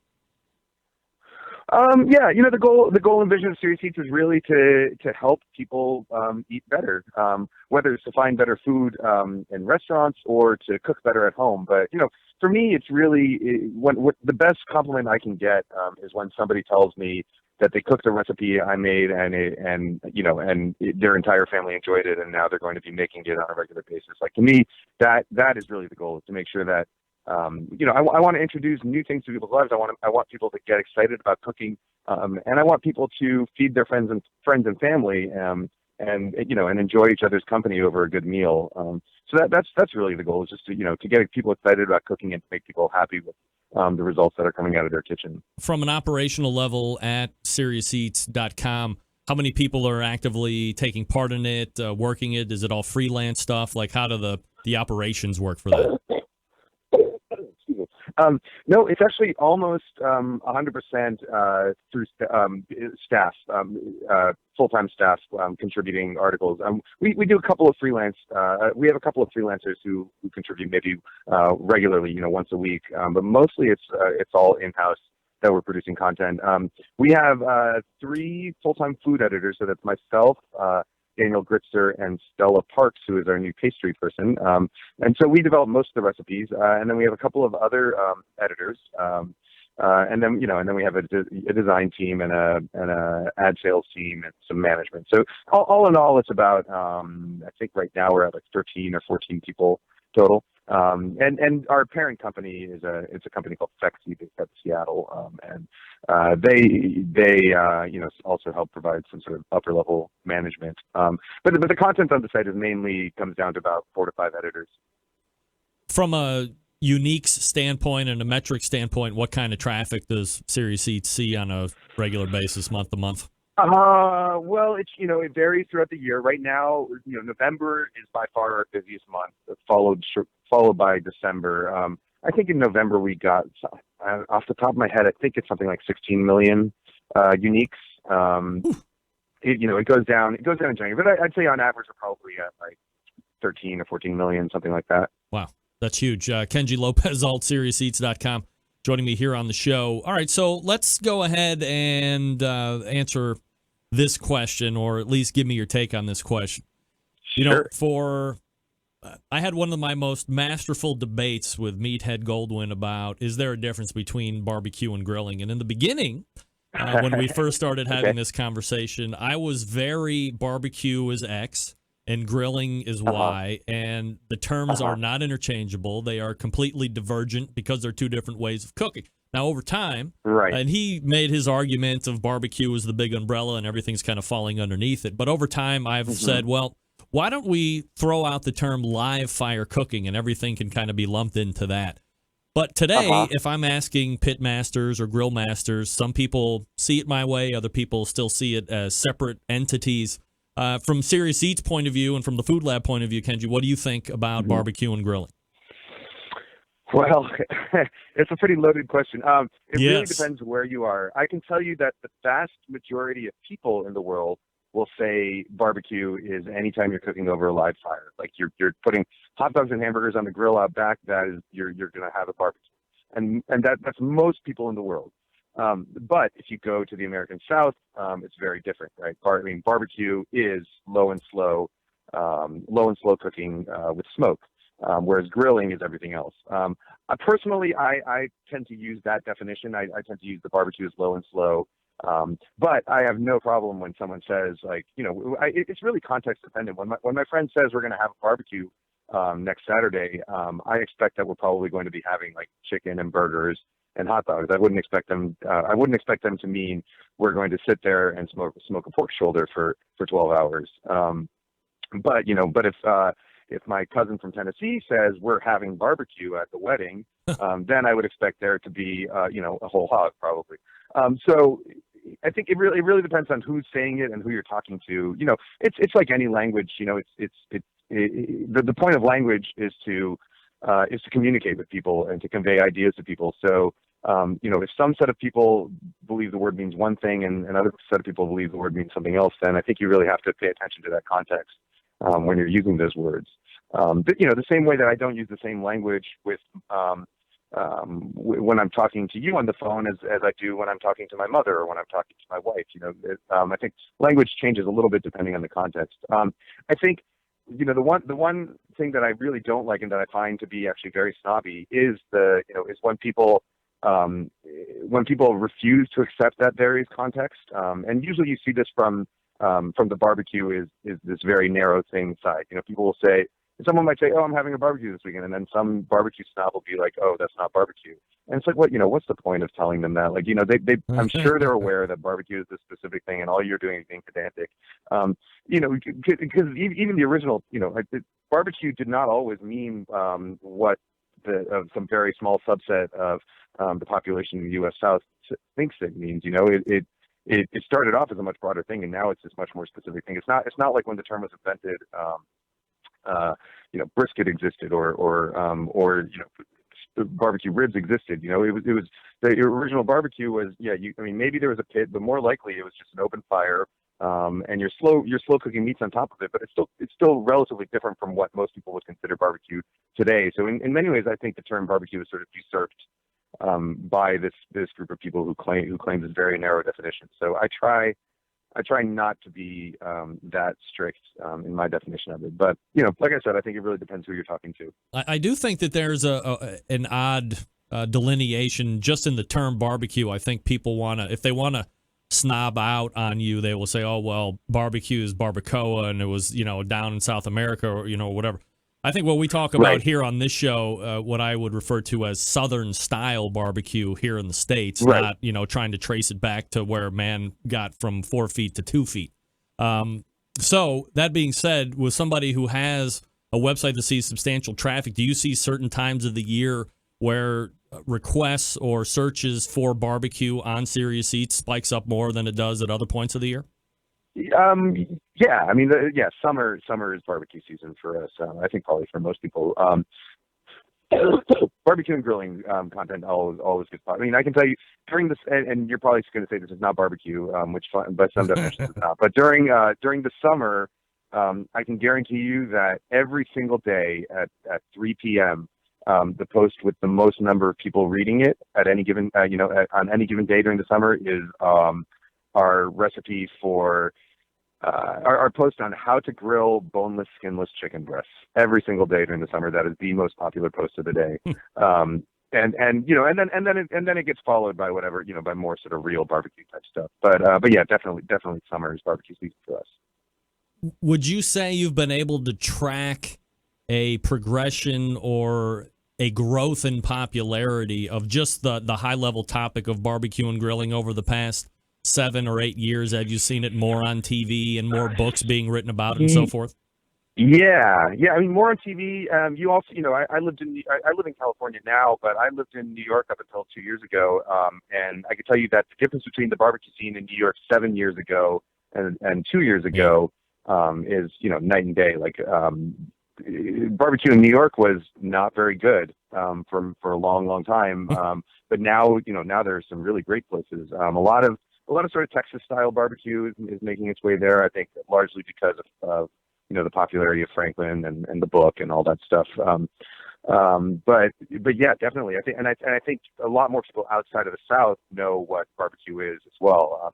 Just yesterday, I was on Twitter and somebody was messaging me about barbecue, and I looked up where they were, and it was some guy who runs some barbecue club in Northern England. And I spent a good deal of time in Northern England for a while, and when I was there, barbecue was grilled hamburgers. That's what people called barbecue. But this guy was doing real low and slow Southern style barbecue. And I don't think you would have seen that 5 or 10 years ago. Kenji, can I hold you over for one more segment while I do a quick break here, and then we'll get into some real topics of debate? All right, hold on one second.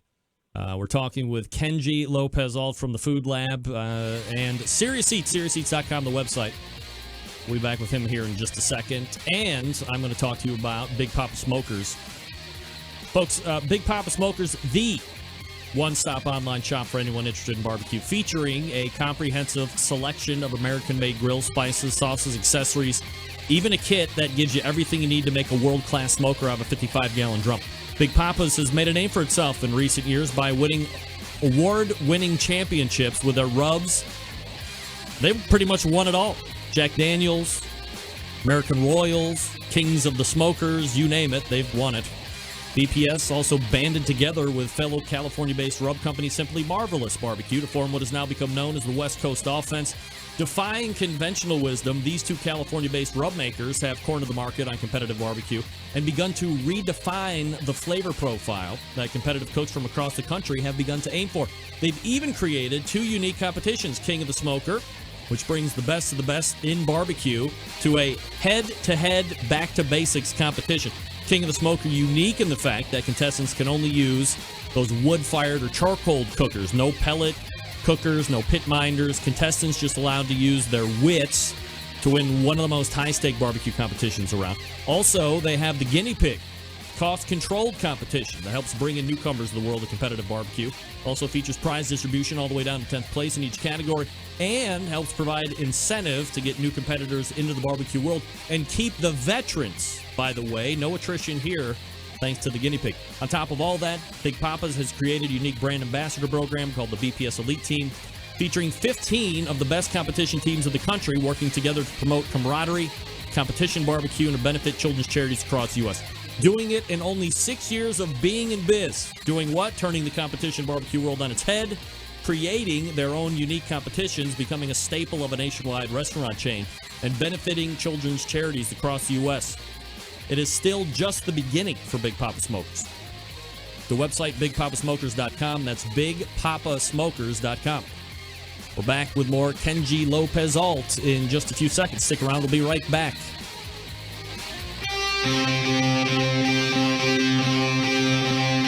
Get in the smoke. Call 877-448-0433 to get on the air. Now, here's your host, Greg Rempe.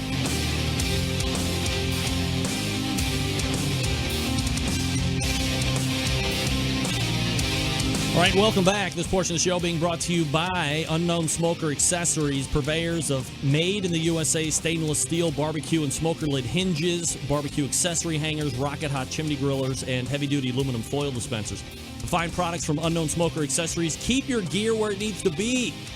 At arm's length and ready for battle, visit unknownbbq.com/shop today. That's unknownbbq.com/shop. Use promo code REMPE, REMPE, for 15% off your entire order. Kenji Lopez-Alt is sticking with me here through the break, which I appreciate. All right, Kenji, so let's talk a little bit. You know, one of the hottest things that I have seen blow up, not to be overly redundant, is sous vide. And I remember getting a sous vide Supreme or whatever. It kind of looks like a big bread box. Maybe 3 years ago, 4 years ago or something like that. And I was like, flash in the pan, could be a fad. But forget about that. I mean, 4 years later, this thing is blowing up the likes I have never seen a cooking style blow up. What do you attribute, you're a big sous vide guy, and we're going to get into that here in a second, but like, what do you attribute the popularity of sous vide to? Well, I think it's, you know, the most sort of revolutionary and useful cooking method since, you know, the microwave. You know, it first started in France in the 70s. It didn't really become popular in the U.S. Until the early 2000s. That was when I was working in restaurants, and right around that time is when restaurants really started using it. And you know, it's popular because it's a new way of cooking, and it's a very precise and foolproof and consistent way of cooking. So, you know, every time you've ever accidentally overcooked a steak, or you weren't sure whether your chicken was done, you know, it basically eliminates all of those problems because it holds, you know, it allows you to cook foods to a very, very precise temperature, and more importantly, it allows you to hold them there for a long time without losing quality. So, you know, your food is going to be perfectly evenly cooked. It's going to be cooked to the temperature you want it to, and it's going to be ready when you are. So, you know, even if your guests are half an hour late, or you're busy pouring cocktails or something, you know, that steak is going to be sitting there ready to sear until you're ready to eat it.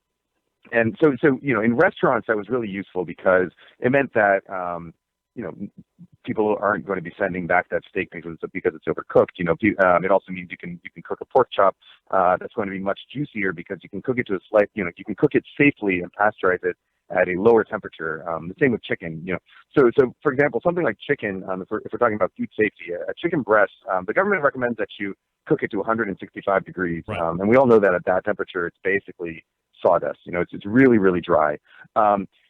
But the reason they tell you that is because at 165 degrees, within 2 seconds, you're going to have a 7-log reduction in bacteria. So that means only 1 out of every 10 million bacteria are going to survive after 2 seconds at 165 degrees. And that's sort of the government standard for safety. But that pasteurization of that kind, it's not just a function of temperature. It's also a function of time. So you can get the exact same bacterial reduction at a lower temperature if you hold it there for a longer time. So at 145 degrees, I believe it's something like 7 minutes at 145 degrees, will get you the exact same bacterial reduction. So a chicken breast cooked at 145 degrees and cooked there until it's held at 140, all the way 145 degrees through to the center, held there for 7 minutes, is going to be just as safe to eat as chicken that was cooked to 165 degrees, but it's going to be a lot juicier and a lot more tender. And so those are the kinds of things that you can really only do with sous vide, because traditional cooking methods are really not precise enough to do that. And the key, again, is it's not once it hits 145, let's pull it off and let's cram it in our face. It's now let's maintain it for X amount of time in order to make sure we get all the nasties off. Exactly, and then you're probably going to take it out of the sous vide bag and finish it, either on the grill or in a pan or however you want to do it to give some color on the outside, color and texture on the outside, because the sous vide does not do that. A steak cooked sous vide without finishing it on the grill or in a pan is not going to be pleasant to eat. You need to really grill it or sear it in a pan to give it, trigger the Maillard reaction, get some texture on there. The other thing that sous vide allows you to do is that it allows you to cook tough meats. So something like a pork shoulder or a beef chuck or a beef brisket. Lets you cook them at temperatures that are even lower than you would typically aim for in low and slow barbecue, and hold them there for a much longer time. And the result is that you get things that are extremely tender, but you don't push out as much moisture. So you can get textures that aren't really achievable through sort of more traditional methods. So if you cook like a beef chuck at 135 degrees for 48 hours, 2 days, it comes out as tender as the most tender steak you've ever had, and it's going to have a sort of steak-like texture, but it has all the flavor of beef chuck, which has a lot more flavor than, say, a tenderloin or even the New York strip. So it's really a sort of unique way of cooking that has sort of unlocked all these new flavors and textures that we previously couldn't achieve. So is this where my closed-mindedness starts to seep in, Kenji? Because I believe that sous vide certainly has a place, and I'm not against it. I have one, and there was another question I was going to ask, but hopefully I've written it down so I won't forget. But for steaks, for chicken, for, let's say, traditional grilling, higher heat type of situations, I see where if you're not paying attention or you don't have the skill set down, you can run right past that internal temperature you want, and now you've screwed it up, and you have to eat crow in front of everybody. So sous vide gives you that buffer, right? So, but with the big stuff, I mean, you say 2 days cooking a beef chuck, or, I know some of these guys on other websites that are doing briskets for 48 hours and, and all this. And I'm like, dude, low and slow barbecue, if you do it right, you can get all this great stuff, finished product-wise, for like way less time. And I understand you're just dropping it in, but I don't think I want to say, hey, I'm going to drop this in on a Sunday so I can eat it on a Tuesday. I mean, am I in the minority there? Yeah, well, I don't know if you're in the minority. I mean, yeah, I think, there are different things, different tools for different times and different tools for different people. So I'm not trying to force everyone to use sous vide. So for something like a beef chuck, you can do it at like 165 degrees for 8 or 12 hours, and which I think is pretty comparable to normal barbecue time if you want to properly tenderize something, right? But like I said, the results that you get out of doing it at a lower temperature for a longer time are, I'm not going to say that they're better or worse than traditional barbecue. I'm just going to say that they're different. So you can achieve textures that you previously have not experienced before. So for me, it's like, it's difficult to say, which is better, fried chicken or grilled chicken, and you maybe have a personal opinion about which one is better, but I think it's very difficult to say that there's a universal truth that one of those is better than the other. It's really just a subjective thing. And so for me, the more tools you have in your bag and the more techniques you have in your arsenal, the more pleasure food can bring, because you can bring every meal can be different, and you have, I think just having a greater skill set and a greater tool set is always a positive thing. So maybe sous vide beef chuck is not for you, but maybe you like your beef chuck barbecued traditionally 80% of the time, but then 20% of the time, 1 out of 5 times, you say, hey, you know what, I'm in the mood for sous vide barbecue beef chuck. And I think that's totally fine. You know, it's okay to like both of them, and I think it's actually good to like both of them because they're different experiences. You know, the other thing I would say is that I think for a lot of people, part of the difficulty of getting into sous vide is that it really is a sort of different way of thinking about your food. And so you do have to sort of get used to this idea of like, you know what, I'm going to eat a beef chuck. I want to barbecue beef chuck on Sunday night. So on Friday afternoon, I'm going to drop it in the water, and you know, my machine's just going to be sitting in the corner of my kitchen. It's silent, so it's doing its work. You know, virtually silent, so it makes about the same amount of noise as like an aquarium. You know, so it's virtually silent. It's sitting in the corner of my kitchen. I don't have to pay attention to it from now until Sunday. And then when Sunday rolls around, all I have to do is, you know, fire up that grill or fire up that smoker, throw the meat in there just to get some smoke flavor on it, and it's ready to go. And I think for a lot of people, that's actually significantly less work than, you know, particularly for someone who doesn't, say, have a pellet smoker or some kind of barbecue equipment that you know takes a lot of the sort of the manual control away from you. Something that makes it easier to automate. You know, for people who are barbecuing on their Weber grill, where you really have to sort of pay attention to how many wood chunks you're putting in there, how the vents are going. You know, it's 8 hours of barbecuing is not just 8 hours of set it and forget it. It's 8 hours of sort of, you know, I have to be there babysitting it, and I can, you know, and for some people that's fun, and oftentimes, you know, it's great. I'm happy to stay up all night drinking beers with a friend and, you know, and monitoring that brisket. But there are other times when I just want to say, you know what, I'm going to drop it in this bag, drop it in the sous vide cooker, and forget about it, and I know it's going to come out perfectly every time. So, you know, I think it's sort of a false dichotomy to say it has to be one or the other. I think both of them are unique methods, and both of them have their place. And I think understanding how both of them work is actually, you know, better than knowing just one of them, or being always, you know, or being insistent that one is better than the other. All right, so we're going to run out of time, so I can't ask you both questions. So I'll stay on the equipment side this time. Because sous vide has become popular, and because back 4 and 5 years ago, sous vide machines were $500 and $600, and we're not even talking about huge ones, kind of like the ones that I have. But now technology has rapidly advanced, and 5 years where we are now, completely different look. I mean, they almost look like those handheld blenders. Do you have a suggestion if somebody wants to get one for Christmas or delve into this? Is there a brand or brands that you suggest? Yeah. So right now there are two leading brands that I would recommend. One of them is the Innova, and that one is a sort of more traditional. So both of these are circulators. So they're devices that you stick into a pot of water or a bucket of water, and it sucks up water, heats it to a precise temperature, and then spits it back out, and it sort of constantly circulates water around. It's much better than sort of, I think, the all-in-one devices because it's easier to store. So the Innova is a circulator that has onboard controls. So all you have to do is plug it in. There's a little scroll wheel that lets you set the temperature, and you hit go. It also has sort of Wi-Fi and Bluetooth capability. So there's an app that you can connect to on your phone. And that app comes preloaded with a lot of recipes. And actually, a lot of my recipes are preloaded, and guides are preloaded onto that app. So if you like the Series Heat sous vide recipes, they'll be right on that app for the Innova. The other device that I really like is called the Joule, Joule, and that's made by a company called Chef Steps, based out of Seattle. The Joule is the smallest sous vide device on the market. It's really small. It fits in your knife drawer really easily. It's really slick. It's really nice. Totally waterproof. The only thing about it is that it has no onboard control, so you must control it from an app. So for some people, that's a turnoff. You know, you don't want to have to pull out your phone every time you want to turn the machine on and off. I actually have mine connected to my Amazon Echo. So, you know, I can say, hey, Alexa, ask Joule to set the temperature to 165 degrees, and it'll just get it going for me. But for some people, that's a turnoff. So, you know, if you want the onboard controls, I would definitely suggest the Innova. If you prefer something that's a little more compact and don't mind using your phone, then the Joule would be the way to go. And both of them, I think, right now are like $199. They go through sales typically, but they're usually between $150 and $200.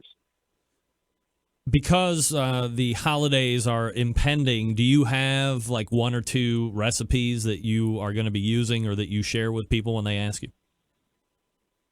Yeah, well, I would.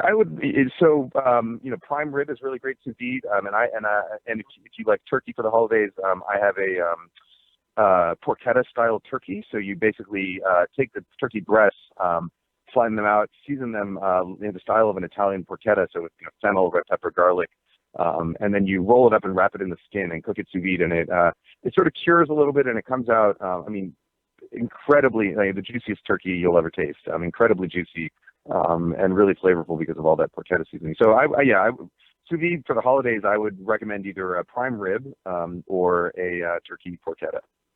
As far as finishing it off, are you a fan of the pan or a broiler or a grill, or does it not matter to you?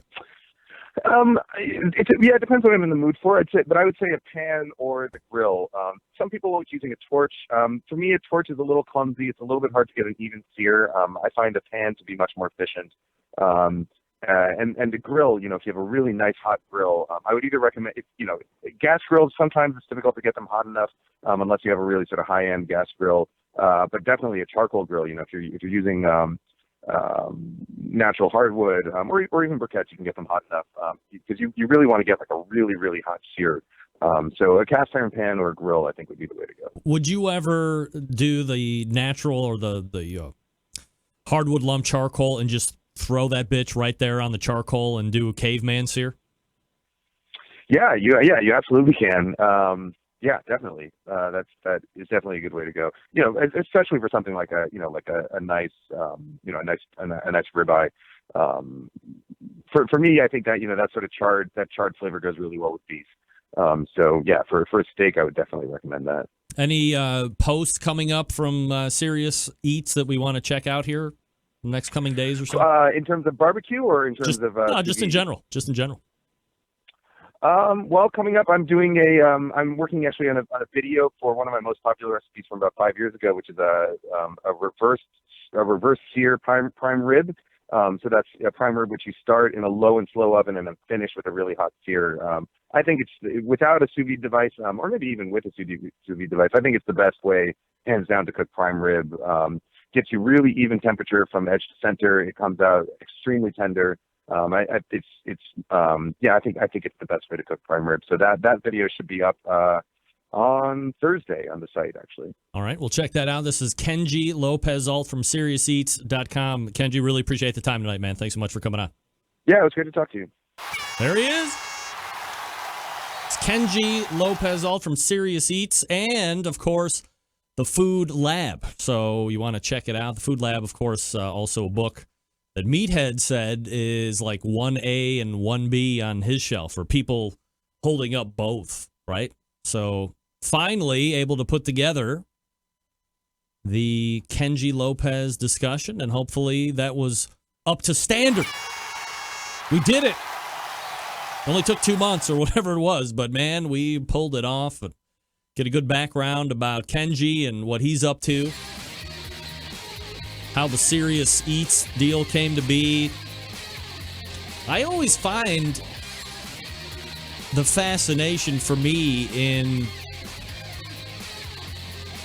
this is a guy that didn't grow up around cooking, that wasn't part of the life, and he kind of got into it later in life. I think more and more people I talk to here on this show, that's more what I'm thinking of. What can I tell you? Okay, gang, if you're like me, then you are always thinking of ways to step up the barbecue and grilling game. There's no better or easier way to do that than by adding a little Butcher Barbecue to your arsenal. That's right. Here we go. We all know Butcher is ready for that prime injection. The sauces, the rubs, the grilling oils. This is also a one-stop shop, okay? Here's what I'm telling you. You have prime injection. What is that? It's combined all things that are loved from the beef injection using its award-winning flavor enhancer, its ability to keep your brisket juicy. They have combined it with what has become the competition standard in beef flavor, available for sale right now, butcherbbq.com. They got go-to rubs and sauces. Friends, if you've hit the mother loaf, okay, here we go. Rub-wise, steak and brisket rub, honey rub, the old standbys.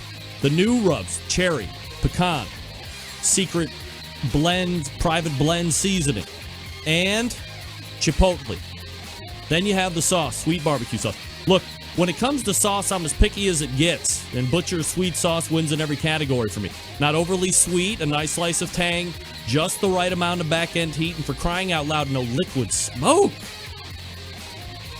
Dave took time and effort, not the easy way. Not the easy way. By adding that devil's urine, better known as liquid smoke. And I say that because if you go to your aisle where all the barbecue sauce is, and now there's 7,000 bottles of barbecue sauce when there only used to be like 7. Crack them open, take a sniffy sniff. You know 8 out of 10 of those bottles is going to smell like they got liquid smoke in, because they do. I'm not particularly a fan. If you're a fan, hey, I know I'm the minority on that. Gang, get the grilling oil. Make a New Year's resolution that if you haven't tried it, get the grilling oil. ButcherBBQ.com. Stock up. Get all you want. ButcherBBQ.com. Always trust your butcher. All right, we're back to wrap the show right after this. Stick around. We'll be right back.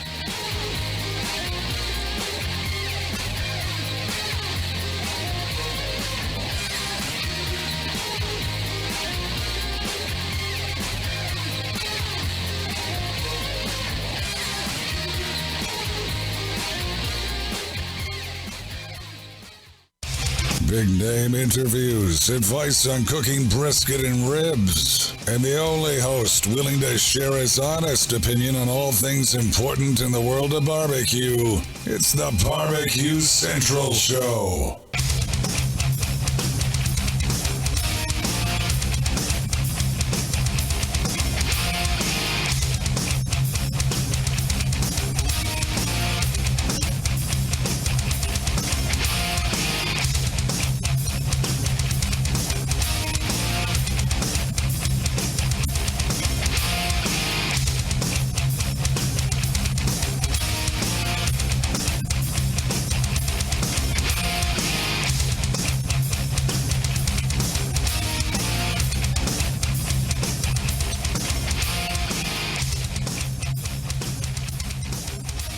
All right, welcome back.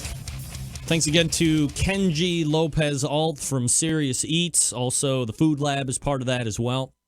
And I guess if you're looking for a great book, aside from Meathead's book, you might want to look at the Food Lab.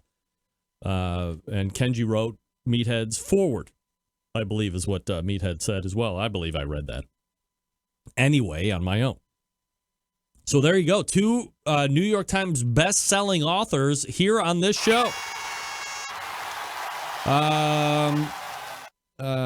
Did I erase that? Matt, I did not get, if you sent it, I did not get the address to ship your prize to. So resend that, please. Greg at thebbqcentralshow.com. Matt, 50-50 on knowing his porn stars and athletes. What can I tell you? Also, I believe we're lined up for at least 2 to 3 more, at least through the end of the year, for prizes top of the second hour. Next week, we'll probably do cheese and font because a lot of people are probably starting to really hone in on what sports stars have porn names and just studying porn names. So what can I tell you?